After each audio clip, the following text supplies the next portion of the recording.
محبت ایک خماری ہے سو ہم محتاط چلتے ہیں، یہ قیمت جاں پہ بھاری ہے سو ہم محتاط چلتے ہیں، ہمیں دشمن سمجھتا ہے سو ہم سے دور رہتا ہے، مگر وہ جاں ہماری ہے سو ہم محتاط چلتے ہیں، سنا تھا عشق ظالم ہے نکما کر کے چھوڑے گا، بس اب ہماری باری ہے سو ہم محتاط چلتے ہیں۔ آدھا ادھورا چاند مدھم سے جگمگاتا رات کو روشن کر رہا تھا جب ریزورٹ روم کے شفاف کانچ کی دیوار پر ٹھوکر مار کر واپس پلٹتی ہواؤں میں صدمے میں ڈوبی اس کی آواز ٹکرائی تھی۔ یہ سب کیا ہے؟ اس کا ہاتھ تھام کر لال لال آنکھوں میں کچھ صدمے، کچھ دکھ اور بہت ہی غصے سے حیات کو دیکھ رہا تھا، مگر وہ اس کے ڈر کے گھیرے سے نکل آئی تھی۔ کیا ہے؟ بس ٹماٹر ہے؟ توہا کے گھر سے چھری لاتے ہوئے یہ بھی اٹھا لیا تھا، سوچا تھا خون بھی نکلتے ہوئے دکھانا چاہیے نا۔ وہ ہاتھ میں کٹا ہوا ٹماٹر پھینک کر بڑی معصوم بن کر اس کی آنکھوں میں دیکھ رہی تھی۔ یوشا ہنوز اس کی وہی کلائی سختی سے جکڑے اسے سخت غصے سے گھور رہا تھا، الفاظ ہی نہیں مل رہے تھے کہ کیسے بیان کرے، اس پر پھٹ پڑے یا خود کا سر پھاڑ دے، اور اس سے الٹ وہ ہنوز معصومیت سجائے آنکھوں میں دیکھ رہی تھی۔ تم ڈر گئے تھے کیا یوشا؟ ہائے اللہ، سچ میں؟ اس نے منہ بسورا۔ بٹ میں کیوں خودکشی کروں گی؟ حرام ہوتی ہے نا خودکشی، جان نکال لینے کے بعد یہ صنم کے مظاہرے۔ یوشا کے جبڑے تن گئے تھے۔ میرے جذبات سے کھیلنا اچھا لگتا ہے نا تمہیں؟ سرد موہری سے کہتے ہوئے اس نے حیات سے چھینا گیا اپنے دوسرے ہاتھ میں لیا ہوا چاقو فرش پر پھینکا تھا، گرنے کی آواز ہوئی اور پھر خاموشی۔ حیات نے چاقو دیکھا، پھر اسے۔ جذبات سے کھیلنا نہیں، اپنے لیے تمہارے جذبات بے لگام ہوتے دیکھنا زیادہ اچھا لگتا ہے۔ آنکھیں اس کی آنکھوں میں ڈال کر بولتی وہ بے خوف تھی۔ آگے بڑھ کر اس کی گردن میں باہیں ڈال دی۔ یہ سب کر کے میں یہی دیکھنا چاہتی تھی کہ یہ جو دیوانگی ہے میرے لیے آپ ہی سمجھ آؤ کہ محبت کبھی مرتی نہیں یوشا جی۔ مسکراہٹ دباتے ہوئے اس نے آنکھوں کو آپس میں پھنسا لیا تھا۔ گردن پر پڑا گھیرا اور تنگ ہوا، سانسیں اور قریب ہوئی، پر یوشا کی آنکھوں میں لالی اور بڑھی۔ تم سچ مچ میری محبت کے لائق نہیں ہو۔ اپنی گردن سے اس کی باہیں سختی سے نکال کر جھٹکی اور وہ مڑا تھا کہ اس نے لپک کر ہاتھ تھام لیا۔ اگر مجھ سے محبت نہیں تو پھر ایسے دیواروں کی طرح مجھے بچانے کے لیے دوڑے کیوں آئے؟ کیوں چہرے پر ہوائیاں اڑ رہی تھی؟ وہ بھی مسکراہٹ دباتی معصوم بنتی اسے اور بھی غصہ دلا رہی تھی۔ کیونکہ میرا دماغ خراب ہو چکا ہے، کیونکہ میں تمہارے عشق میں اس قدر برباد ہو چکا ہوں کہ ہر بار تم اسی طرح مجھے مینٹلی ٹارچر کرتی ہو اور میں گدھوں کی طرح تمہارے انوسینٹ ٹریپ میں پھنس جاتا ہوں۔ برہمی سے بولتے ہوئے اس نے اپنے ہاتھ بھی جھٹک کر چھڑوا لیا تھا۔ ایک بات کہوں؟ وہ چہرے پر سنجیدگی سے رائے بولی، جو بھی برا بھلا کہنا ہے وہ کہہ دے، مگر خود کو گدھا تو مت کہی، کسی نے سن لیا تو بڑی بدنامی ہوگی۔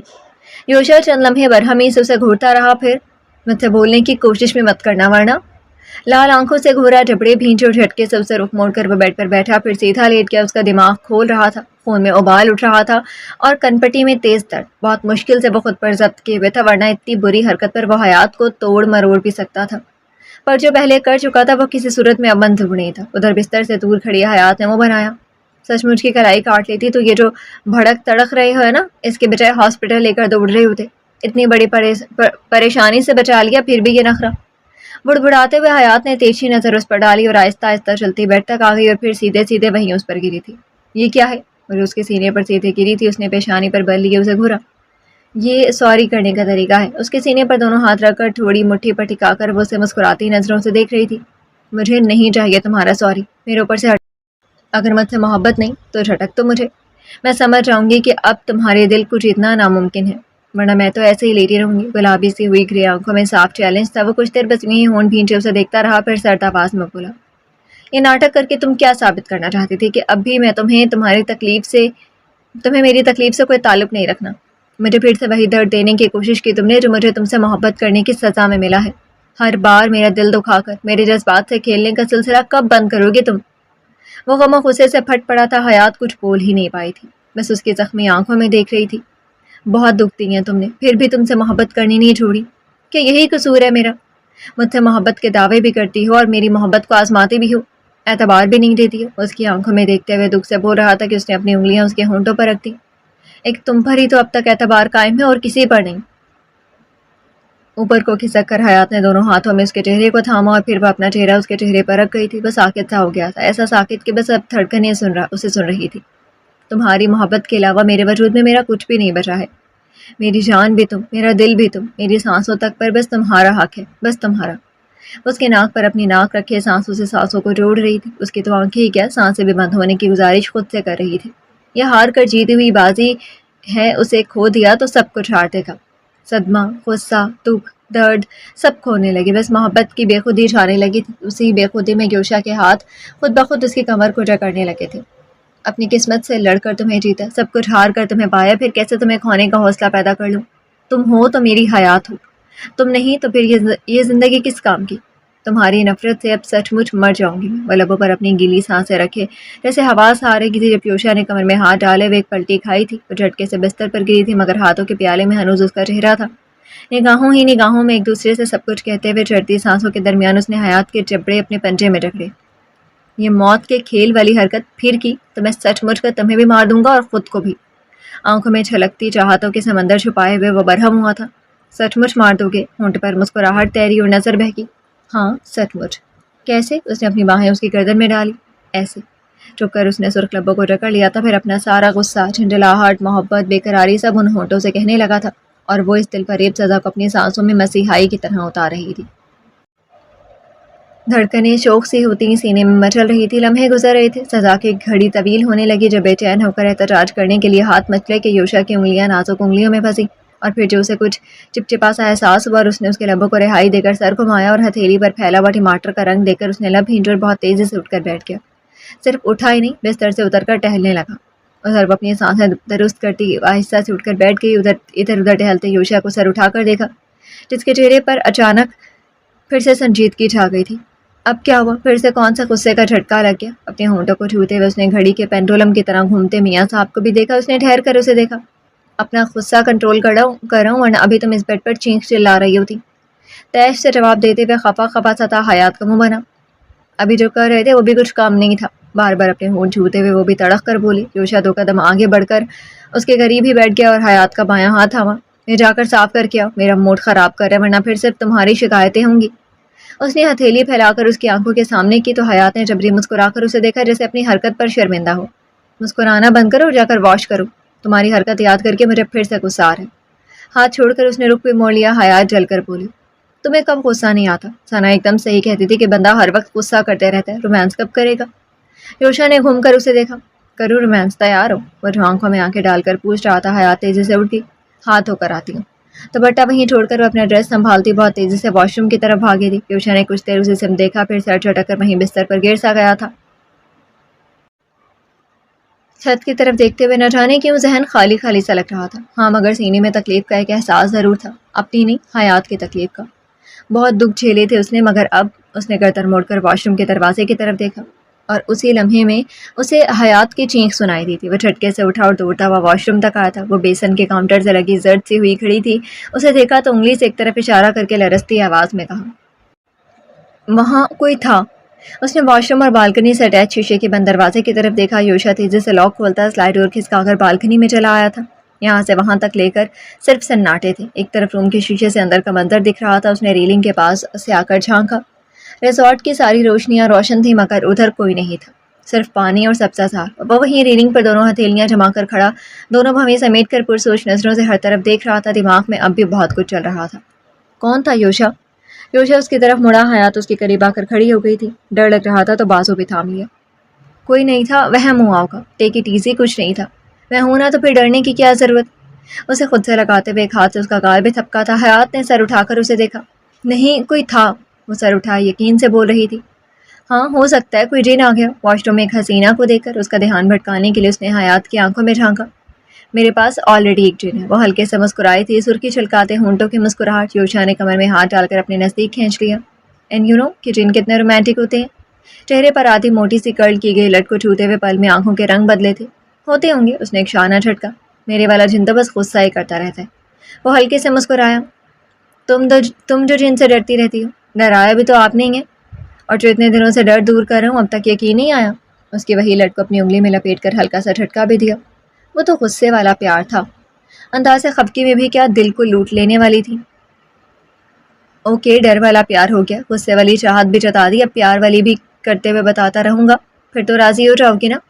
ہنوز اس کی لٹ کو اپنی انگلی پر لپیٹتے کھولتے ہوئے اس کی آنکھوں میں جھانک رہا تھا۔ دیکھا جائے گا، بال تو چھوڑو۔ بہکتی نگاہوں کی شوخی سے بچنے کے لیے اس نے ہاتھ اٹھایا ہی تھا کہ یوشا کی نگاہ اس کے ہاتھ پر پڑی۔ یہ کیسے ہو گیا؟ فکر مند ہو کر اس نے حیات کے ہاتھ تھامے۔ اس کی جلد پر سرخ سرخ نشان ابھر رہے تھے، مہندی کی وجہ سے واضح نہیں تھے پھر بھی تھے۔ وہ ڈر کر لہنگے میں پیر پھنسا اور پھر جلتی کینڈل پر ہاتھ جا پڑا۔ اتنی ساری کینڈلز لگا کر رکھی تھی، ادھر لہنگا بچاتے ہی اپنا ہاتھ منہ بسور کر وجہ بتائے گی، اور یوشا نے تعصب سے جھٹکا، اتنا ڈرنے کی کیا ضرورت تھی؟ میں تھا نا روم میں، سارا ہاتھ جلا لیا۔ اس کے ہاتھ کو الٹ پلٹ کر دیکھتے ہوئے وہ فکر مند تھا، حیات کی جلن پر ٹھنڈی پھوڑ تھی یہ چاہتے۔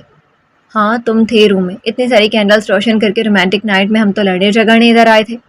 وہ جو مصنوعی خفگی تھی، یوشا نے چہرہ آگے بڑھا کر آنکھوں میں آنکھیں گاڑی۔ تم کہو تو اس کے علاوہ بھی کچھ کر سکتے ہیں، رات باقی ہے، بات باقی ہے، سزائیں بھی تو دینی ہے ایک دوسرے کو۔ حیات کو اس کی آنکھوں میں دیکھنا محال لگا تھا، پلکیں جھکی اور مدھم سا بولی، میرے ہاتھ جلے ہوئے۔ جی آپ کے پاس ہر روز ایک نیا بہانہ ہوتا ہے، زبان کی پکی جو بہت ہے۔ ہتھیلی اٹھا کر پھونک بھی ماری تھی کہ روٹھا ہوا محبوب، وہ تو میں ہوں، ورنہ جھٹ سے انکار کر دیتی۔ گردن اٹھا کر مسکراہٹ دباتے ہوئے اسے دیکھ رہی تھی۔ ہم نے انکار اور اقرار جو آپ کی ہتھیلی پر رکھ دی ہے، اترا لو خوب۔ چپ کر اس نے ہتھیلی پر اپنے لب رکھے اور چہرہ اٹھا کر سنجیدگی سے بولا، یہیں رہو، میں کوئی آئنٹمنٹ لے کر آتا ہوں۔ وہ جاتا کہ حیات نے اس کا ہاتھ تھام لیا۔ نہیں تم مت جاؤ، مجھے ڈر لگ رہا ہے، بس وہ پیسٹ لگا دو، ٹوتھ پیسٹ۔ اس نے اٹھمبے سے ہمیں یکجا کی۔ غریبوں والا علاج، تم کیا جانو امیر انسان، تم اور تمہاری لاکھوں کی ٹپکتی غریبی۔ نفی میں گردن جھٹکے اور اسی طرح اس کا ہاتھ تھام کر وہ اسی راستے سے واش روم میں آ گیا تھا، اسی طرح بیسن کی طرف آ گیا۔ حیات ساتھ بس دل کو سنبھال رہی تھی۔ یہ ہوتا ہے نتیجہ جھوٹ کا، ناٹک کیا تو دیکھا، سزا مل گئی نا۔ حیات نے منہ بنا کر اپنی ہتھیلی پر پیسٹ لگاتے ہوئے یوشا کو دیکھا۔ تانے تو مت مارو، میں صرف سچ بات کہتا ہوں، تانے تمہیں لگتے ہیں۔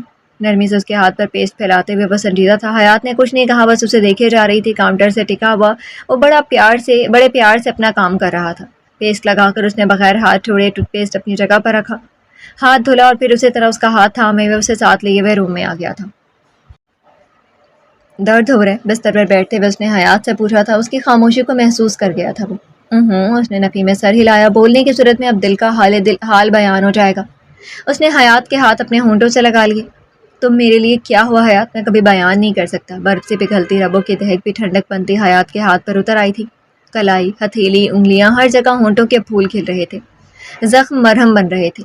یوشا ایک دم سے وہ اس کے سینے سے لگی اور اس نے اسے اپنے بازوؤں میں سمیٹ لیا۔ حیات رو رہی تھی، دل کھول کر آج سارے آنسو بہا لینا چاہتی تھی۔ اب جو یہ سینہ میسر ہوا، یہ وہی سینہ تو تھا جہاں سر رکھ کر اپنے سارے غم کہہ دینے کی تمنا تھی۔ یہ وہی سینہ تھا جہاں اب غم بہہ جائیں گے اور زندگی کی تمام خوشیاں اسے سمیٹ لیں گی۔ یوشا نے اسے خود میں سمیٹ لیا تھا، غبار تھا جو بہا کر وہ پرسکون ہو گئی۔ وہیں اس کے سینے پر سر رکھ کر وہ نیند کی آغوش میں جا چکی تھی۔ یوشا نے بھی اسے جگانے کی کوئی خواہش نہیں کی، یوں ہی اسے باہوں میں لیے ہوئے وہ بستر پر لیٹ گیا تھا۔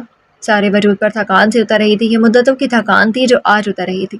پلکیں بھاری ہو رہی تھی، آنکھیں زمانے سے سوئی نہیں تھیں۔ وہ سکون پاتی خواب سفر پر روانہ ہو گئی۔ محبت تب بھی محبت تھی، محبت اب بھی محبت ہے۔ تیرے قدموں کی آہٹ سے، تیری ہر مسکراہٹ سے، تیری باتوں کی خوشبو سے، تیری آنکھوں کے جادو سے، تیری دلکش اداؤں سے، تیری قاتل جفاؤں سے، مجھے تب بھی محبت تھی، مجھے اب بھی محبت ہے۔ تیری راہوں میں رکھنے سے، تیری پلکوں کو جھکنے سے، تیری بیجا شکایت سے، تیری ہر ایک عادت سے، مجھے تب بھی محبت تھی، مجھے اب بھی محبت ہے۔ رات تمام ہونے لگی اور آسمان پر ٹمٹماتا ہوا وہ آخری ستارہ بھی نظروں سے اوجھل ہونے لگا۔ پھر سب کے پو پھٹنے سے پہلے جب بینگنی رنگ سا ہر سو چھایا ہوا تھا، تب اس نے آہستہ سے آنکھیں کھولی تھی۔ گہری نیند سے جاگنے سے تو پہلے کچھ سمجھ میں نہ آیا کدھر ہے، پھر جسے سب کچھ یاد آیا تو اٹھ کر بیٹھ گئی۔ پہلی نگاہ نماز پڑھتے یوشا پر گئی تو ہولے سے مسکرا دی۔ اس سے پہلے کبھی اسے نماز پڑھتے نہیں دیکھا تھا۔ ایسا نہیں تھا کہ وہ بے نمازی تھا، مگر اس کے سامنے اتفاق ہی نہیں ہوا تھا۔ پہلے ساتھ نہیں تھے، جب ساتھ رہنے لگے تو جب اس کی آنکھ کھلتی تو وہ ہمیشہ بیڈ روم سے ناپید رہتا تھا، لیکن آج حیات مسلسل اسے دیکھے جا رہی تھی۔ پھر خود کی نماز قضا نہ ہو جائے اس لیے تیزی سے بستر پر سے اتری، مگر واش روم کے دروازے تک جا کر ٹھٹکی، جانے پھر کیوں ڈر سا لگا تھا۔ مڑ کر اس نے ادھر دیکھا جدھر یوشا نماز پڑھ رہا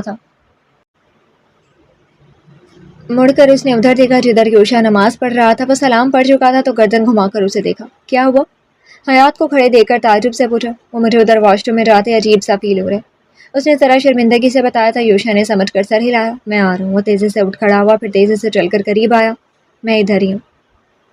وہیں دروازے کے پاس کھڑے ہو کر اس نے حیات کے گال بھی چھوئے۔ وہ سر ہلاتی اندر آ گئی تھی، پھر جب تک اس نے وضو کیا وہ وہیں کھڑا رہا تھا، اور پھر جب وہ باہر نکل کر روم سے میں آ کر نماز کے لیے کھڑی ہوئی، یوشا بالکنی کا سلائڈ ڈور کھسکا کر باہر نکل آیا۔ آسمان ابھی تاریک تھا، ابھی روشنی بھی نہیں پھیلی تھی، پر ہواؤں کی نرم خنکی میں جو لطیف احساس تھا وہ خوشگوار تھا۔ وہ گہری خوشبو سے اپنے اندر اتارنے لگا تھا۔ ہر سو قدرت کا کرشمہ پھیلا ہوا تھا۔ وہ وہی ریلنگ پر وہ وہیں ریلنگ پر دونوں ہاتھ رکھ کر کھڑا ہو گیا تھا۔ کچھ ہی دیر میں حیات بھی ادھر ہی چلی آئی تھی۔ کیسا لگ رہا ہے؟ وہ ریلنگ سے کمر ٹکائے اپنے سامنے کھڑی حیات کو دیکھ رہا تھا۔ صبح کے نور سے حسین چہرہ، ایسا لگ رہا ہے جیسے زندگی دوبارہ مل گئی ہو۔ گہرا سانس بھر کر وہ مسکرائی۔ تو پھر نئی زندگی کی نئی صبح مبارک ہو۔ اس نے حیات کا ہاتھ تھاما اور اسے اپنے قریب کر لیا۔ وہ بس اسے دیکھے جا رہی تھی، وہی محبت چھلکاتی آنکھیں، وہی چاہتوں سے لبریز مسکراہٹ، شفاف کان سی آنکھوں میں بس محبت تھی۔ اب نمازی کی کوئی یاد تھی، اب نمازی کا کوئی ذکر ہوگا۔ وہ یک ٹک اسے دیکھ رہی تھی کہ عشا نے آگے بڑھ کر اس کے دونوں کانوں پر ہاتھ رکھے اور چھو کر اس کی پیشانی پر اپنے لب رکھ دیے۔ ہر درد کا مداوا بن کر مہک اٹھا تھا یہ لمس۔ حیات نے آنکھیں بند کر کے دل کی سرزمین پر یہ لمس اتار لیا۔ سالوں کی جلن پر ٹھنڈک سی اتر رہی تھی۔ میرے علاوہ اب کچھ یاد مت رکھو۔ یوں ہی چہرہ تھامے ہوئے آنکھوں کے بوسے لیے، ناک چومی اور پھر سیدھا ہو گیا۔ حیات نے آگے بڑھ کر اس کے سینے پر سر رکھ دیا۔ وہ ہولے ہولے اس کا سر سہلا رہا تھا، پھر مدھم سا پکارا، حیات۔ سر اٹھا کر اسے دیکھا۔ وہاں نیچے چلیں ساتھ ساتھ؟ اس نے سر کے اشارے سے ریلنگ کے اس پار کے منظر کی طرف بھی اشارہ دیا تھا۔ وہ اسے الگ ہو کر ریلنگ کے پار دیکھ کر بولی، دل تو کہہ رہے ہیں مگر اتنے بھاری کپڑے ہیں میرے، چلنے میں مشکل ہو رہی ہے، اور سینڈل بھی تو کار میں چھوٹ گئے ہیں، ننگے پاؤں اچھا نہیں لگے گا۔ دل تو کہہ رہا تھا مگر حیات نے بیچارگی سے کاندھے اچکا دیے۔ یہ کوئی پرابلم نہیں ہے، میں بھی شوز نہیں پہنوں گا، دونوں ننگے پاؤں چلیں گے۔ ہوا کے زور سے بکھرتے حیات کے بال سنوارتے ہوئے وہ مسکرا رہا تھا۔ یہ نہیں، اپنے جوتے مجھے دے دو۔ ایسے سچویشن میں ہیرو اپنے جوتے ہیروئن کو دے دیتا ہے، اس نے منہ بنا کر کہا، اور ہیروئن منہ کے بل زمین پر گرے۔ میڈم ہیروئن، اپنے پاؤں دیکھو اور میرے جوتے کے سائز، جب وہ مس فٹ ہوگا تو لازم ہے تمہیں چلنے میں اور دقت ہوگی، اور تم گرتی پڑتی رہو گی، اور پھر میں تمہارا علاج کروں۔ حیات سر اٹھائے لگاتار بولتے دیکھ رہی تھی۔ بات صحیح تھی مگر منہ بنائے رکھا۔ کتنا بولنے لگے ہو تم؟ صحیح بات بولنے والے یوں ہی برے لگتے ہیں۔ وہ مسکرایا اور سینے پر بازو باندھ کر اسے دیکھنے لگا۔ جی آپ صحیح، میں غلط، پر یہ بھاری کپڑوں کا کیا؟ اس نے بھویں کھینچی۔ نو میٹر، تم وہ نائٹی چینج کر لو، دیکھی تو ہوگی واش روم میں۔ اور حیات کا منہ کھولا، وہ نائٹی؟ وٹس رانگ، آرام سے پہن کر آپ ساتھ واک کرتے ہیں، ادھر کوئی تمہیں دیکھنے نہیں آئے گا، بس میں ہی تو رہوں گا، اینڈ یو نو کہ مجھ سے تمہارا کوئی پردہ نہیں ہے۔ اس نے ایک ہاتھ بڑھا کر اس کی گردن پر انگلی رکھی اور وہی انگلی سرسرا کر نیچے پھسلی۔ وہ تیزی سے پیچھے کھسکی۔ چلیں اب گھر چلیں، آپ کا دماغ کا میٹر اڑ رہا ہے۔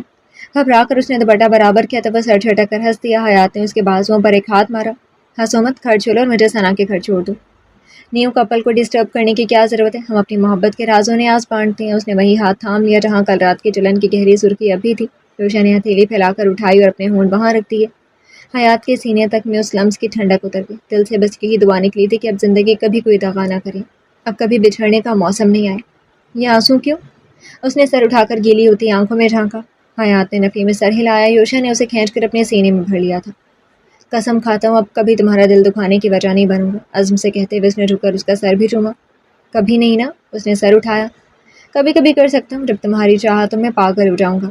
اس نے آنکھوں میں جھانک کر دیکھا اور حیات نے چہرہ اس کے سینے میں چھپا لیا۔ وہ سرشار سے ہنس دیا۔ آؤ چلتے ہیں۔ اس نے ایک بار پھر اس کا سر چوما اور حیات نے اسے الگ ہو کر سر اس بات میں ہلایا۔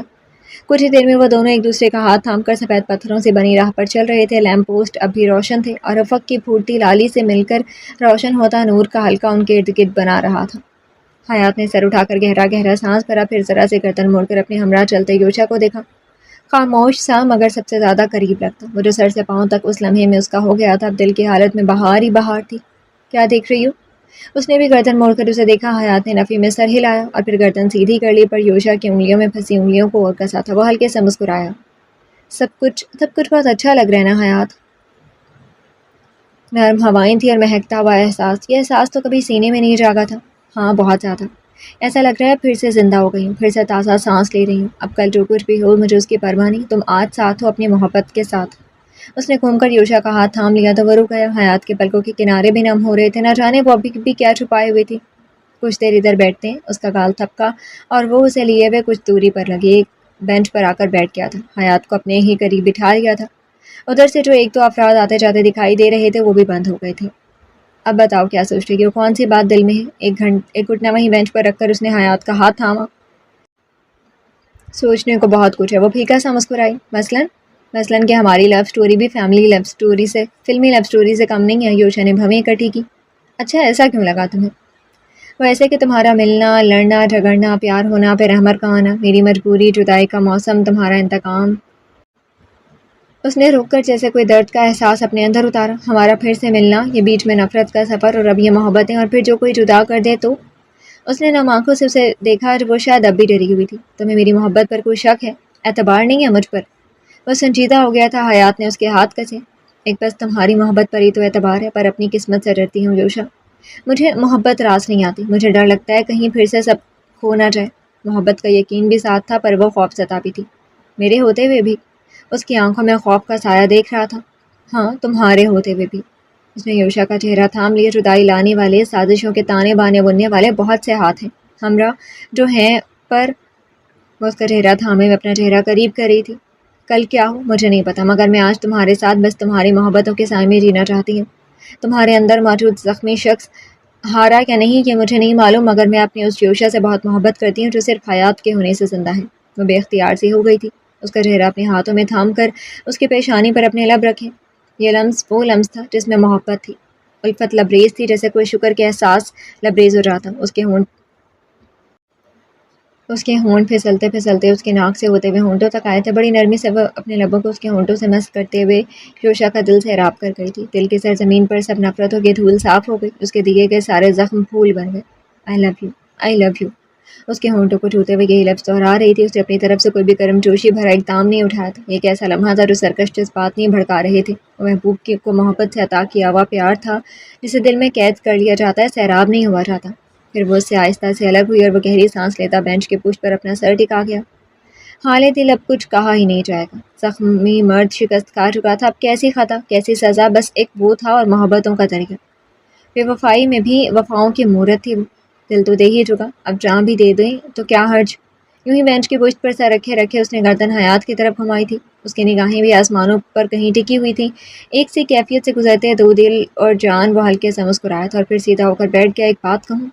حیات نے گردن گھما کر اسے دیکھا۔ یوشا نے اپنا دایاں کاندھا بینچ سے ٹکایا، بایاں ہاتھ بڑھا کر اس کے چہرے پر رکھا۔ آؤ ہم سب بھول جاتے ہیں، ماضی بھی مستقبل بھی، یہ بھی کہ ہمارے بیچ کیا تھا، کیا ہوا تھا، آگے جا کر کیا ہونے والا ہے۔ اب بس یہ یاد رکھتے ہیں کہ ہم آج ساتھ ہیں، نہ معافی تلافی، نہ سزا، نہ جزا، بس میں اور تم۔ آؤ ہم دوست بن جاتے ہیں، ایک دوسرے کے سچے دوست۔ وہ رک کر مسکرایا، انگلیاں خود کو دیکھتی حیات کے بپوٹوں پر ہولے ہولے پھر رہی تھی۔ ایک دوسرے پر بھروسہ کرنے والے، سب سے بڑھ کر محبت کرنے والے، ہم نے لڑائی کی، محبت کی، نفرت بھی کی، مگر دوستی نہیں کی۔ دوستی کرتے تو شاید بیچ میں یہ دھوکہ کبھی نہ آتا۔ اس نے حیات کو نرمی سے تھام کر سیدھا کر دیا، پھر اس کے سامنے اپنا ہاتھ پھیلایا۔ کیا مجھ سے دوستی کرو گی مائی لائف؟ اپنے لبوں پر جاندار مسکراہٹ سجائے ہوئے اپنے ہاتھ پھیلائے ہوئے تھا۔ حیات نے سامنے پھیلی ہوئی چوڑی ہتھیلی دیکھی، پھر مسکرائی اور اپنا ہاتھ اس کے ہاتھ پر رکھ دیا۔ اسی خوشی میں گلے دو لگ جاؤ۔ وہ شریر ہوا تو وہ منہ چڑھا کر دور بیٹھی۔ منہ چڑھانے سے کام نہیں بنے گا، میں تو اپنے دوستوں سے گلے ضرور ملتا ہوں۔ اس نے اپنی طرف کھینچا تھا۔ حیات نے اس کے سینے پر اپنا ہاتھ رکھ دیا۔ کیا کرتے ہو، کوئی دیکھ نہ لے؟ چلو اب۔ دھیرے دھیرے روشنی پھیل رہی تھی۔ حیات اسے خود سے دور کرنے کی کوشش کی تھی۔ اوکے، پھر بعد میں شکایت مت کرنا کہ دوستی میں گلے بھی نہیں لگے، میں تو آفر کر رہا تھا۔ اس نے ہاتھ جوڑ کر پشت بینچ سے ٹکا لی۔ تو مجھے آفر دے رہی ہو؟ وہ بگڑی۔ ہاں، اس نے مسکراہٹ میں ہونٹ پھیلائے۔ تمہاری اپنی کوئی فیلنگز نہیں ہے؟ اب نہ جانے وہ کس بات پر تپ رہی تھی۔ یوشا نشانے جھٹکے اور اٹھ کھڑا ہوا۔ تم جو سمجھو، تمہاری تو عادت ہے مجھ سے لڑنے کی، شکایت کرنے کی۔ میں تو پیار کروں تو بھی برا، نہیں کروں تو برا ہی ہوں ہی۔ سادگی سے بولتے ہوئے اس نے ہاتھ تھام کر اسے کھینچ کر کھڑا کر دیا۔ تم ہر حال میں برے ہو۔ وہ منہ بناتے ہوئے ساتھ چلنے لگی۔ کچھ دیر پہلے دل و جان نثار کر رہی تھی، ورڈ بیسٹ مین بنا رہی تھی، اتنی بڑی بڑی ولی کسنگ کی، اور بے شرم وہ بیچ میں ہی چیخی۔ یوشا نے گردن گھما کر اسے دیکھا تو وہ رک کر اسے گھورنے لگی۔ کچھ شرم ورم ہے کہ نہیں؟ بس چھوٹا سا ننھا منا پیار والا پیار دیا تھا اور تم اسے اپنے حساب میں لے جا کر مجھے بے شرم ثابت کرنے پر تلے ہو۔ کمر پر ہاتھ رکھ کر گھورتی، گالوں پر چھاتی ہلا لی، یوشا نے جھک کر اسے دیکھا۔ وہ اس لیے کہ تمہیں یہ سب تو کرنا ہی پڑے گا۔ مجھے ہمیشہ تم سے چھوئی موئی والا نہیں، اپنی برابری والا انداز چاہیے۔ اس نے ایک آنکھ بھی دبائی اور حیات کے کان سے دھواں چھوٹا۔ میں تو برباد ہو گئی تم سے دل لگا کر۔ بولتی ہوئی اس نے اپنا لہنگا دبوچا اور اس کے سائڈ سے نکل کر بھاگی تھی۔ یوشا ہنستے ہوئے اس کے پیچھے ہو لیا تھا۔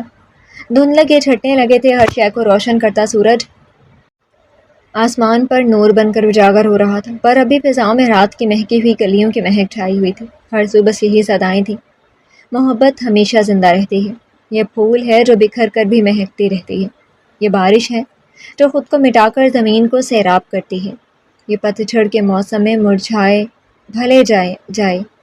بھلے جائے پر بہاراں آ جانے سے شگوفوں سے پھوٹ پڑتی ہے۔ ساری دنیا کا ساتھ اپنی جگہ، تیرے ہونے کی بات اپنی ہے۔ سورج کی کرنوں سے زمین جگمگائی اور پوری فضا نرم دھوپ سے چمکنے لگی تھی۔ ہواؤں میں نرم لطیف احساس دیتی ان کی چھائی ہوئی تھی، اور انہی ہواؤں میں محبت کے ملن کی مہکتی بہکتی ہوئی چند سرگوشیاں سناتی ہوئی طٰہٰ کے کمرے کی کھڑکیوں پر دستک دے رہی تھی۔ تب اسی کمرے میں بستر پر بیٹھی ہوئی ثنا بار بار موبائل سے حیات کا نمبر ملا رہی تھی۔ تربوزی رنگ کی قمیض جس پر طلائی رنگ کا کام بنا ہوا تھا، اور شفون کا دوپٹہ کاندھے پر ڈالے، کانوں میں جھمکے اور طٰہٰ کے دیے گئے کنگن ہاتھوں میں ڈالے، آنکھوں میں کاجل، ہونٹوں پر لپ گلاس اور کھلے ہوئے بال، ایک رات کی دلہن کا بھرپور رقص، مدہوش مہکتی ہوئی خوشبوؤں سے لبریز۔ کسے کال کر رہی ہیں جناب؟ اندر آتے طٰہٰ نے خوشگواری سے اسے دیکھتے ہوئے پوچھا تھا۔ ثنا نے چونک کر سر اٹھایا، پھر ادھر پرشوق نگاہوں کی تپش سے نظریں چرا کر دھیمی آواز میں بولی، حیات کو کر رہی تھی، نہ جانے کہاں رہ گئی ہے۔ موبائل کی اسکرین پر انگلیاں رکھے وہ طٰہٰ کو دیکھنے سے بچ رہی تھی، اور یہ حسین روپ کے ساتھ نگاہوں کی بچتی چھپتی شرم اس کے ہونٹوں پر مسکراہٹ لا چکی تھی۔ وہ جو لڑتی جھگڑتی فل کانفیڈنس لڑکی تھی، اس کا یوں شرم سے جھجکنا بھی بڑا دلکش تھا۔ وہ قدم قدم چلتا بیڈ کے نزدیک آ گیا۔ ثنا کو اپنی دھک دھک اب کان میں سنائی دے رہی تھی، ہاتھوں میں پسینہ اتر آیا۔ شرم و حیا کے پردے تو کھل گئے، مگر ابھی بیچ کی جھجک بچی ہوئی تھی۔ فی الحال آپ سالی جی کو چھوڑ کر مجھے قریب پر دھیان تھے۔ اس نے ہاتھ بڑھا کر اس کے ہاتھ سے موبائل لے کر بستر پر پھینکا، اور اسی ہاتھ سے ثنا کا بازو تھام کر اسے اپنے مقابلے میں کھڑا کر دیا۔ ثنا کی نگاہیں اس کے کالر تک ہی ٹھہر گئی تھی۔ طٰہٰ کا ہاتھ اس کے گال پر آ ٹھہرا۔ چپ چپ سے تم بہت حسین لگتی ہو، مگر… وہ رکا، اور ثنا نے پلکیں اٹھا کر اسے دیکھا۔ مگر مجھے میری بولنے والی شیرنی سب سے اچھی لگتی ہے۔ اس کے گال پر بکھرتی ہلکی گلابی کشش کو الٹی ہتھیلی سے چھوتے ہوئے طٰہٰ کی آواز میں محبت کا بوجھل پن تھا، آنکھوں میں رات کا خمار، اور ثنا اسی مخمور تپش سے نروس ہو رہی تھی۔ تم تو پہلے نارمل ہو جاؤ۔ مدھم سا بولتے ہوئے ایک ہاتھ اٹھا اور خود بخود وہ اس کی شرٹ کے کھلے گریبان کو چھونے لگی۔ جب ایسے ناز و آداب کے پاس ہو تو پھر کون کافر نارمل رہ سکتا ہے؟ اس کی کمر میں ہاتھ ڈال کر اس نے قریب کھینچا تھا۔ حیا سے سر جھکا لینا، ادا سے مسکرا دینا، حسینوں کو بھی کتنا سہل ہے بجلی گرا دینا۔ ثنا نے پلکیں اٹھا کر اسے دیکھا۔ کتنی حسیناؤں سے پالا پڑے، آنکھوں میں پیار اور ہونٹوں پر چھپتی مسکراہٹ۔ ایک ہی حسینہ کے وار سے اب تک دل نہیں سنبھل رہا۔ رات جو اس نے اپنے حسن کا جام پلایا ہے، جو مجھ پر بجلی… طٰہٰ بس کرو اب۔ ثنا نے اس کے ہونٹوں پر ہاتھ رکھا، شرم سے گال اور تپ اٹھے۔ اتنا شرما کیوں رہی ہو میری جان؟ تمہارا اپنا وہی پولیس آفیسر جسے تم نے قبول کر کے معتبر کر دیا ہے۔ چہرہ بڑھا کر اس کے گال پر رکھتے ہوئے وہ مسکرا بھی رہا تھا۔ وہ کچھ بول ہی نہیں پا رہی تھی، بس اس کی شرٹ کو تھامے سمٹ سی رہی تھی۔ ایک بات بتاؤ ذرا۔ وہ اس کے کان پر جھکا اپنے ہونٹوں سے اس کی ایئر رنگز کو چھیڑ رہا تھا۔ کیا؟ ثنا نے کاندھے کو جنبش دے کر اس کے ہونٹوں کو جدا کرنا چاہا، اور وہ ہونٹوں کو اس کے گال پر رکھ گیا۔ میرے دو سوالوں کے جواب بتاؤ کہ پولیس آفیسر بھی رومانٹک ہیرو ہوتے ہیں نا؟ اور کلین شیو کے زیادہ فائدے ہیں؟ یہ شوخیوں سے بھری ہوئی بےتابیوں کی گرم جوشی۔ ثنا نے سر اٹھا کر اسے گھورنا چاہا، مگر آنچ دیتی نگاہوں کی شوخ زباں سے حیا سے ہنس پڑی تھی۔ کہیں کوئی گھنگرو سے بچے۔ گلابی رنگ سا بکھر گیا۔ طٰہٰ کی بےتاب نگاہوں نے اس کے چہرے کے ہر نقش کو گھیر لیا۔ محبت کرنے لگی انہیں؟ ثنا نے بس گرے آنکھوں کی مچلتی دیوانگی دیکھی اور اس کے سینے پر سر رکھ دیا۔ میری اتنی بولڈ لڑکی سے محبت کرنے کا کیا فائدہ ہوا جو مجھے بدلے میں ایک آئی لو یو نہیں بول رہی؟ اس کے ارد گرد اپنے بازوؤں کا گھیرا بناتے ہوئے وہ جھوٹی کھپکی سے بولا۔ ثنا نے سر اٹھا کر اسے دیکھا۔ میں بہت بولتی ہوں، اس کا مطلب یہ تو نہیں کہ بہت بے شرم بھی ہوں؟ کالی آنکھوں میں خفگی دیکھ کر اس نے مسکراہٹ دبائی۔ یوشا تو کہتا ہے ایک نمبر کا جھوٹا ہے وہ۔ اس کے کالر کو تھامے تب کر کہا تھا۔ کیوں اس کے رومانس ٹائم ان کے درمیان گھسی نہیں رہتی تھی؟ ساری رومانٹک موویز نہیں دیکھی ہیں، وہ بتا رہا تھا، اور ثنا نے دانت پیس سے خجل لگی۔ ساری چکلی کر رکھی ہے اس نے، ملنے دو اسے، بتاتی ہوں اسے۔ طٰہٰ تو بس اسے انداز پر فدا تھا، جھک کر اس کے ہونٹوں کو جو چوم لیا۔ ثنا گڑبڑائی۔ چھوڑو مجھے۔ خود کو چھڑانے کی کوشش کی۔ رومانٹک موویز کا مزہ اوریجنل نہیں جناب۔ ایک بار پھر اس نے وہی حرکت کی، اور ثنا نے اپنی ہتھیلی اس کے ہونٹوں پر رکھ دی۔ دیکھنے اور خود کے ساتھ ہونے میں بہت فرق ہے۔ غصے اور شرم کے ملے جلے رنگ طٰہٰ کی آنکھوں میں چمک بڑھتی ہی جا رہی تھی۔ کیا فرق ہے یہ تو بتا دو۔ کچھ نہیں، چھوڑو مجھے۔ قسمت آ کر بازوؤں سے نکلنے کی پھر سے کوشش کی۔ تمہاری رومانٹک موویز مجھ پر لعنت کریں گے جو میں نے تمہیں چھوڑ دی ہے۔ وہ گرفت تنگ کرتا اس کی آنکھوں میں جھانک رہا تھا۔ ثنا نے بس سوالیہ نظروں سے اسے دیکھا، جیسے پوچھ رہی ہے وہ کیوں لعنت کرے گی؟ اس نے چہرہ جھکا کر کاجل سے سجی آنکھوں میں جھانکتے ہوئے بولا، ہم ایک رات کے نیو کپل، صبح سے تم نے مجھے اپنی کوئی منمانی نہیں کرنے دی۔ میں بھی محبت کا مارا رحم کھا گیا، مگر اب تو تم ٹھیک ٹھاک لگ رہی ہو، وہ بھی اتنی تیار۔ نذرانے حسن کی خدمت میں پیش کروں اپنے آپ کو؟ جسارت سے بھری آنکھوں میں چھلکتا استحقاق۔ ثنا کا سارا خون سمٹ کر چہرے پر آنے لگا، کان تپے، گردن تپی۔ طٰہٰ مجھے چھوڑو۔ اس کے سینے پر دونوں ہتھیلیاں رکھ کر دور ہٹنے کی کوشش بھی کر رہی تھی۔ کیا دقت ہے؟ اب کوئی مشکل بھی نہیں ہوگی جانے من، اور تم نے اتنی پیاری جوسی لپسٹک لگا رکھی، صحیح سے ٹیسٹ تو کرنے دو، پھر پتہ چلے کون سا فلیور ہے۔ وہ مکمل اسے ستانے کے موڈ میں تھا، پل پل سرخ پڑتا چہرہ الگ ہی سینے میں بے قراری پیدا کر رہا تھا۔ توہا مجھے بھوک لگ رہی ہے، اس کے پیٹ تابی سے بچنے کے لیے اس نے جلدی سے کہا۔ اور میری پیاس کا کیا؟ اس نے چہرہ آگے بڑھایا کہ وہ ان ہونٹوں پر اپنی انگلیاں رکھ گئی۔ پلیز، تم نے وعدہ کیا تھا، وہ جو شرما کر اتنی منت کر گئی۔ اس نے سر کو خم دیا۔ کوئی بات نہیں جانی من، آپ بھی کیا پیار سے پیار کریں گی جب مجھے اتنے کیئرنگ اور لونگ ہر روز دیکھیں گی۔ وعدہ کیا ہے نا، تو پھر اب رات ہی لپسٹک فلیورڈ چکھیں گے۔ آئیں باہر چل کر ابھی ناشتہ رکھتے ہیں، نہیں کرتے ہیں۔ اس نے پیار سے اس کے گال کو چھوئے اور اسے کمر سے تھام کر اپنے ساتھ لیے ہوئے کمرے سے باہر نکل آیا تھا۔ ثنا آہستہ آہستہ چلتی اس کے ساتھ لیونگ پار کر کے ڈائننگ ٹیبل تک آ گئی۔ یہ سب تم نے بنایا ہے؟ وہ ڈائننگ ٹیبل پر سجے ناشتے کو دیکھتے ہوئے حیرت بھری خوشی سے بولی۔ پورا سگھڑ لڑکا ملا، آپ کو گھر کے کاموں سے لے کر کھانا بنانے تک سب آتا ہے، سمجھو تمہاری لاٹری نکل آئی ہے۔ اس نے اپنے کالر بھی چھوئے۔ ثنا تعجب سے ڈائننگ ٹیبل کی طرف دیکھ رہی تھی، اور کبھی اسے اتنے سلیقے سے تو وہ بھی نہ کرے۔ سچی تمہیں سارے کام آتے ہیں؟ توہا اس کے تعجب پر مسکرایا، پھر اس کا ہاتھ تھام کر ایک کرسی کھینچ کر اسے بٹھاتے ہوئے بولا۔ اکیلا بندہ رہا ہوں، کوئی نخرے اٹھانے والا کبھی تھا ہی نہیں، سو اپنے نخرے خود ہی اٹھاتے ہوئے سب سیکھ لیا۔ دوسری کرسی کھینچ کر بیٹھتے ہوئے اس نے لاپرواہی سے کاندھے پہ جھٹکے، وہ سچ مچ بہت بہادر تھا، سب کچھ سہ کر بھی کتنا خوش باش رہتا ہے۔ ثنا کا دل چاہتوں کے گلاب کھلا رہا تھا، ہاتھ بڑھا کر اس کے ہاتھ پر ہاتھ رکھا۔ اب کہاں اکیلے ہو؟ اب تو میں آ گئی ہوں نا؟ محبت سے بھری آنکھوں میں دیکھتے ہوئے وہ ہولے سے مسکرایا۔ جی اب آپ تو آ گئی ہیں ہماری زندگی میں بہار لانے کے لیے۔ اس کا چہرہ تھام کر اس نے پیشانی چومی، پھر سیدھا ہو کر بیٹھ گیا۔ بولیں جناب، کیا کھائیں گے؟ اس کی پلیٹ کھسکا کر اس نے پیار سے پوچھا۔ توہا یہ سب مزے کا ہے نا، کہیں دیکھنے میں ہی بس خوبصورت نہ ہو؟ توہا نے جھٹکے سے گردن موڑ کر اسے دیکھا، وہ نچلا لب دانتوں تلے دبائے اسے دیکھ رہی تھی۔ قسم تمہارے ہونٹوں کی، آپ اس کے جام جیسا نہیں، مگر پھر بھی مزے کا ہے، وہ جو اپنے رنگ میں جواب دے گیا۔ ثنا نے ایک مکہ اس کے بازو پر مارا۔ بس کرو کہ یہ سب باتیں۔ ہلکی سی گلابی لالی پھر سے اس کے گال پر چھا گئی تھی۔ اس سے پہلے میں تمہارے سیب جیسے گلابی گال کھا لوں، ناشتہ کروں۔ اس کے گال چٹکی میں کھینچ کر اس نے پلیٹ اس کی طرف بڑھا دی۔ ثنا اپنے گال سے ہلاتے ہوئے بھی ناشتے کی طرف متوجہ ہوتی کہ اس کی نگاہیں سامنے سے اندر آتی حیات پر پڑی۔ اس کے پیچھے ایلیا کو گود میں اٹھائے یوشا، پھر زریں اور تابش، ان کے ساتھ ڈھیروں شاپرز بھی تھے۔ واہ جی واہ، دلہا دلہن اکیلے اکیلے ناشتہ کیے جا رہے ہیں، اور ہم پریشان ہو کر بھاگے آئے کہ کہیں ہمارے نیو کپل بھوکے پیاسے نہ بیٹھے ہوں۔ تابش بولتے ہوئے ڈائننگ میں اس کے قریب آ چکے تھے۔ اتنی دیر میں کرسی چھوڑ کر کھڑی ہو گئی۔ ثنا کے گلے سے حیات لپٹ چکی تھی، وہ بھی اس سے لپٹ گئی۔ کیسی ہے میری دلہن رانی؟ حیات اس سے لپٹی ہوئی چہک سی رہی تھی۔ میری تو چھوڑو، تم کچھ زیادہ ہی چہک رہی ہو، بات کیا ہے؟ ثنا نے بھی کان میں گھس کر سرکوشی کرتے ہوئے کہا۔ چل کمرے میں چلیں، پھر بتاتی ہوں۔ وہ بھی اس کے کان میں گھسی، ایسے گلے مل رہی تھی جیسے برسوں بعد ملن ہو رہا، ایسے کانوں میں کانا پھوسی جیسے یہاں سب نامحرم بیٹھی ہوں۔ توہا نے گردن موڑ کر ان دونوں کو دیکھا، پھر ایلیا کو گود سے اتارتے یوشا کو۔ یہ سب ہمیشہ برداشت کرنا ہوگا، یہ ساتھ ہو تو کسی کو لفٹ نہیں دیتی۔ اس نے جیسے آنکھوں ہی آنکھوں میں بتا کر کاندھے اٹھائے، پھر اس کے بغل والی کرسی کھینچ کر بیٹھ گیا۔ تم دونوں کو اپنے علاوہ کوئی اور بھی دکھتا ہے؟ زریں نے جو ان دونوں کے جڑے سر پر باری باری چپت لگائی، وہ دونوں خجل سی ہو کر الگ ہو گئی۔ سبھی ان دونوں کی طرف دیکھ رہے تھے، یہاں تک کہ ایلیا بھی۔ وہ دونوں خجل سے مسکرائیں۔ بیٹھے نا آپ ہی۔ الگ ہوئی تو ثنا نے ہولے سے مسکراتے ہوئے انہیں بیٹھنے کے لیے بھی کہا۔ انہوں نے پیار سے اسے خود سے لگایا، پھر کرسی کھینچ کر بیٹھ گئی۔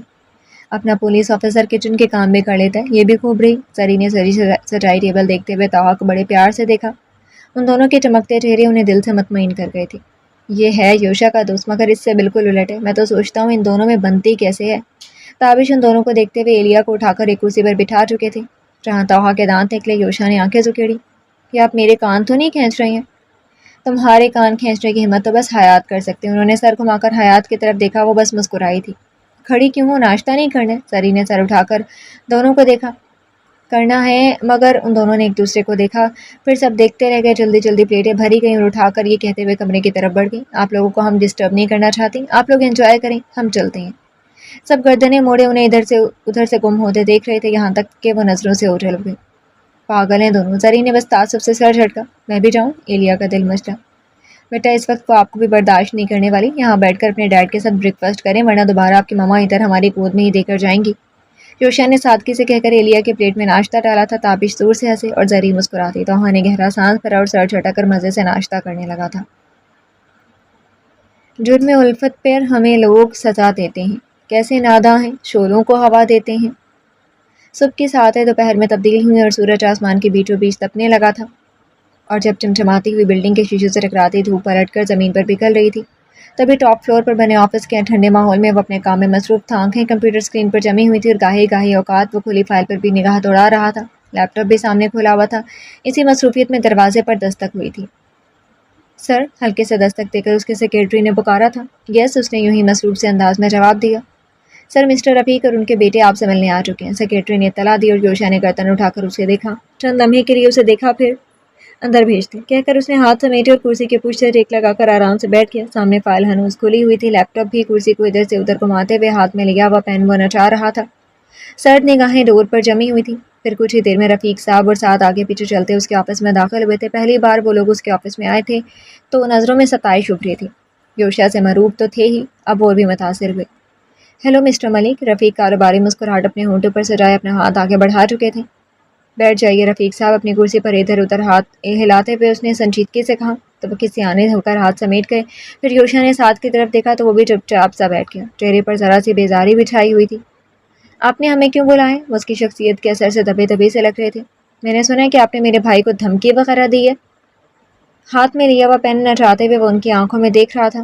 انہیں شاید غلط فہمی ہوئی ہے. رفیق نے زبردستی مسکرانے کی کوشش کی، ساتھ سیدھا ہو کر بیٹھا.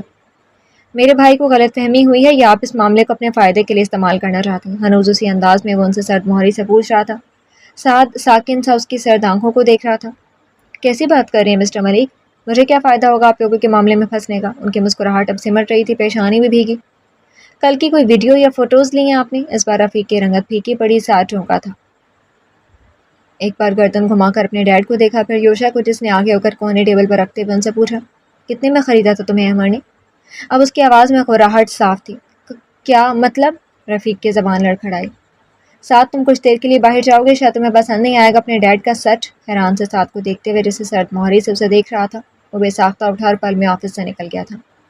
مسٹر ملک، آپ کو کوئی غلط فہمی ہوئی ہے. مجھے نہیں معلوم اپنی کسی فوٹوز اور ویڈیو کی بات کر رہی ہیں. اپنی پیشانی کو رگڑتے ہوئے رفیق کی رنگت بدل رہی تھی. میں نے اپنا نام تو لیا ہی نہیں. وہ مسکرایا اور رفیق کے گلے میں پھندا کسا. وہ آپ پوچھ رہے ہیں تو یہی تو سامنے والا سمجھے گا نا. صفائی دیتے ہوئے اس نے پنجے کو اور بھی زمین میں گردن میں کس لیا تھا. اوکے. سر ہلا کر اس نے لیپ ٹاپ سامنے کھینچا اور اس نے چند بٹن دبائے، پھر اس لیپ ٹاپ کو ان کی طرف گھما دیا. اسکرین پر جو کچھ بھی نظر آیا، رفیق کی آنکھیں پھٹیں. کل کے فوٹیج سے لے کر ان کے اپنے پرسنل افیئر کی ساری تصویریں. رفیق کی رنگت سفید پڑنے لگی تھی. سانس لینے میں بھی تکلیف ہوئی. وہ پھر سے کرسی سے پشت لگا کر بولا. رفیق صاحب، میں چاہتا تو آرام سے یہ فوٹوز آپ کے بیٹے کے سامنے بھی دکھا سکتا تھا، مگر مجھے بیٹے کے سامنے باپ کو شرمندہ کرنے کا کوئی شوق نہیں ہے. لیکن ہاتھ بڑھا کر اس نے لیپ ٹاپ کھینچا، بٹن دبائیں اور سب رکا، یہاں تک کہ رفیق کی دھڑکنیں بھی. یوشا نے مسکراتے ہوئے انہیں دیکھا. یہ سب آپ کو دکھانے کا مقصد صرف اتنا ہے کہ آپ یہ سمجھ جائیں کہ اگر تو آپ نے مجھے ایک بھی غلط انفارمیشن دینے کی کوشش کی تو میں اپنے شوق کے خلاف جا کر بھی کام کرنے پر بھی کوئی اعتراض نہیں کرتا. ہونٹوں پر مسکراہٹ اور آنکھوں میں آگ. رفیق کو سانس لینے میں دقت ہوئی. یہ سب وائرل ہوگا اور سوچئے کہ آپ کی میرڈ لائف کس طرح ڈسٹرب ہوگی. سنا کہ آپ کے بزنس میں آپ کی بیوی 60% شیئرز کی مالک ہے اور آپ کا رجحان پالیٹکس کی طرف بھی جانے کا ہے. سوچئے یہ ویڈیوز آپ کو کس قدر نقصان پہنچا سکتی ہیں. پین ابھی اس کی انگلیوں میں ناچ رہا تھا. رفیق کو لگا وہ اس کی گردن دبوچے اسے کھیل رہا ہے. کیا جاننا چاہتے ہیں؟ رفیق نے ٹیشو کھینچا اور اپنی پیشانی صاف کرتے ہوئے آواز میں ہلکی سی لرزش بھی تھی. گڈ. تو یہ بتائیے کل رات کس کا آدمی ریزورٹ کے روم میں تھا؟ سیدھے ہو کر بیٹھتے ہوئے اس نے لیپ ٹاپ پر اپنا ہاتھ رکھ کر بند کر دیا. سامنے بیٹھے رفیق نے تھوک نکلا. اسی ریزورٹ میں تمہاری پارٹنرشپ بھی ہے. ہوٹل کے مینیجر تمہارے ساتھ ہے. میری اور حیات کی ویڈیو بنانے کے لیے آدمی رکھا تھا اور اس میں تمہارے ساتھ کون تھا؟ وہ رکا، پھر بولا. میں حیات کو کہاں لے کر جاتا ہوں، اس کے ساتھ کیا کرتا ہوں، اس بات کی تمام خبر رکھنے کے لیے کس نے پیسے دیے ہیں تمہیں؟ آخر میں اس کی آواز کو راہٹ نما ہو گئی تھی. فرحین ملک.